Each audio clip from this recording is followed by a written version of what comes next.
In this video, I'll demonstrate how you can implement the after processing pattern in your Microsoft Ajax enabled web application.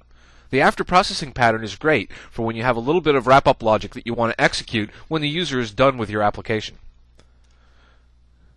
Normally, when I do these How Do I videos, I build an application from scratch, but we're going to extend a simple Microsoft Ajax application. So in order to do that, rather than build the application from scratch, I'm going to take this I'm going to open an existing web application called Service on Close, and you'll notice some fairly simple Ajax-enabled service method implementation, which is something that we've implemented in lots of the other How Do I videos.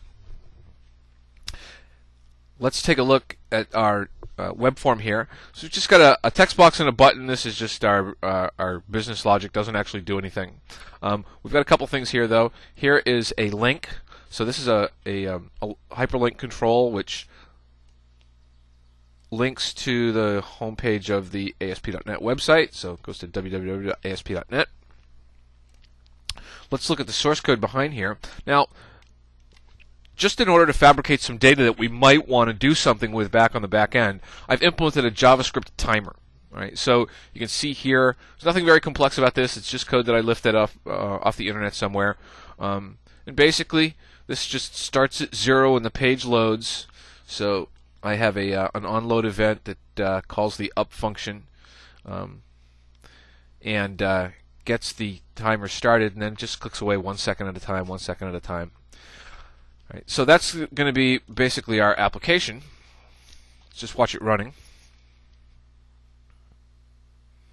Right, so it just clicks away, keeps track of the number of seconds that the user has been on this page.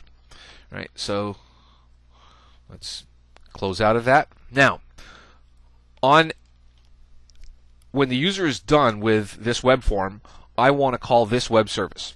And all this web service is going to do is open up this text file. Now, this is where you might use a database or what have you. The particular implementation details of this logic aren't important. The point here is that we're going to call this when the user is done with the web application.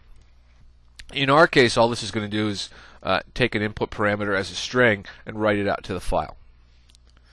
And because I just demonstrated this application, that text file is going to exist. So let's get rid of it.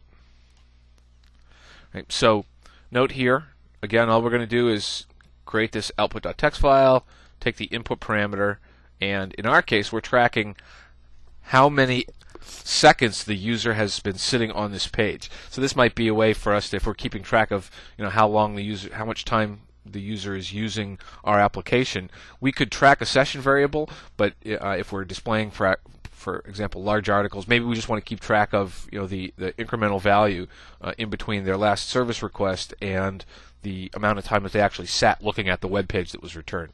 Right? So just some sort of logic. You might want to pull other information from the web form or what have you.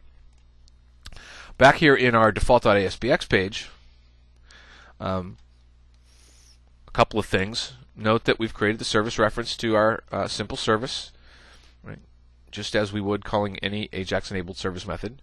And then here we have, this is where actually the sort of magic happens. So here we have this function confirmExit where we call the onExit method in simple service, and in our case, because we're displaying the time that the user has been looking at this web page in a text box, we'll just grab the value element from that text box HTML control on the page, and here's where we wire it up.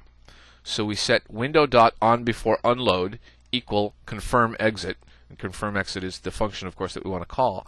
And what this means is whenever we either navigate away from this page or we close the browser, that function will get executed. So let's just let this tick away here for a minute.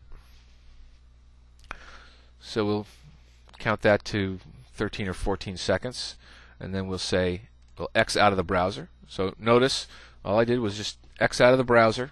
If we go in and open that up, you can see additional online time, 14 seconds. That worked when we closed the browser. So let's empty out that text box, or I'm sorry, the output.txt file, run our application again. Right? Let's let this count up a few seconds here. We'll get to 7 seconds, and then we'll navigate away. Right? So just click on a hyperlink.